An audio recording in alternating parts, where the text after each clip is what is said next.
পাকিস্তানের ভেতরে এক অন্যরকম যুদ্ধের কেন্দ্রবিন্দুতে রয়েছেন পাকিস্তানের সাবেক প্রধানমন্ত্রী ও পিটিআই প্রধান ইমরান খান। বর্তমানে দুর্নীতির মামলায় কারাবন্দী ইমরান খান দীর্ঘদিন ধরেই বলে আসছেন তাকে হত্যার পরিকল্পনা চলছে, কিন্তু সাম্প্রতিক দিনগুলোতে পিটিআই যেভাবে আশঙ্কা প্রকাশ করেছে তাতে নতুন করে আলোচনায় এসেছে স্টেট স্পন্সর্ড অ্যাসোসিনেশনের ভয়। পিটিআই নেতারা দাবি করছেন যুদ্ধকালীন সময় জাতীয় নিরাপত্তার ছায়ায় ইমরান খানকে সরিয়ে দেওয়ার চেষ্টা হতে পারে। মিডিয়ার ফোকাস এখন সীমান্ত, পরমাণু উত্তেজনা ও কাশ্মীরকে ঘিরে। এই সুযোগে কোনো এক ভোরবেলা হৃদরোগ বা স্বাস্থ্য সমস্যার কথা বলে যদি কারাগার থেকে এক ব্রেকিং নিউজ আসে, তাহলে কে প্রশ্ন তুলবে?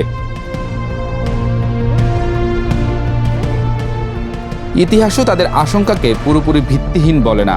2022 সালের নভেম্বরে ওয়াজিরাবাদের রাজনৈতিক মিছিল চলাকালে ইমরান খানের উপর গুলিবর্ষণ হয়। তিনি অভিযোগ করেন সেই হামলায় জড়িত ছিলেন সরকার ও সেনাবাহিনীর উচ্চ পর্যায়ের কর্মকর্তারা, তবে কোনো বিচার হয়নি। 2023 সালের মার্চে আবারও তিনি দাবি করেন ইসলামাবাদ আদালতে তাকে হত্যার চেষ্টা হতে পারে।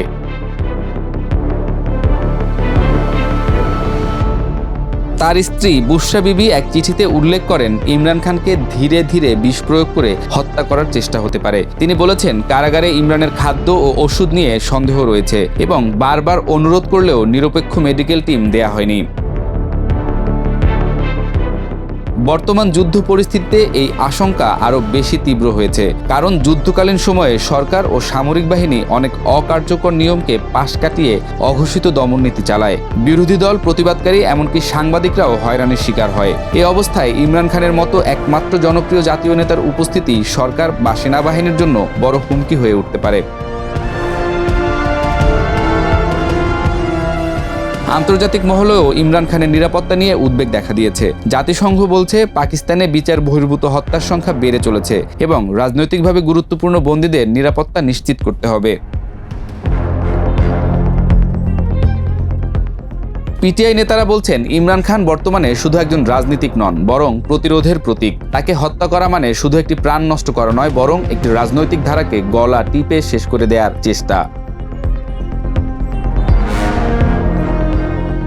পিটিআই নেতারা বলছেন ইমরান খান বর্তমানে শুধু একজন রাজনীতিক নন, বরং প্রতিরোধের প্রতীক। তাকে হত্যা করা মানে শুধু একটি প্রাণ নষ্ট করা নয়, বরং একটি রাজনৈতিক ধারাকে গলা টিপে শেষ করে দেওয়ার চেষ্টা। তারা বলছে যদি ইমরান খানের কিছু হয় তবে পাকিস্তানের ইতিহাস আরেকবার কালো অধ্যায় লিখে ফেলবে। এই মুহূর্তে পাকিস্তান এক অসম যুদ্ধের মধ্যে। একদিকে সীমান্তে যুদ্ধের দামামা, অন্যদিকে ভেতরে বন্দী একজন নেতা যার নিঃশ্বাস নিয়েও এখন শঙ্কা। এই দুই যুদ্ধের সংঘর্ষ কোথায় গিয়ে থামবে সেটি এখন দক্ষিণ এশিয়ার সবচেয়ে বড় প্রশ্ন।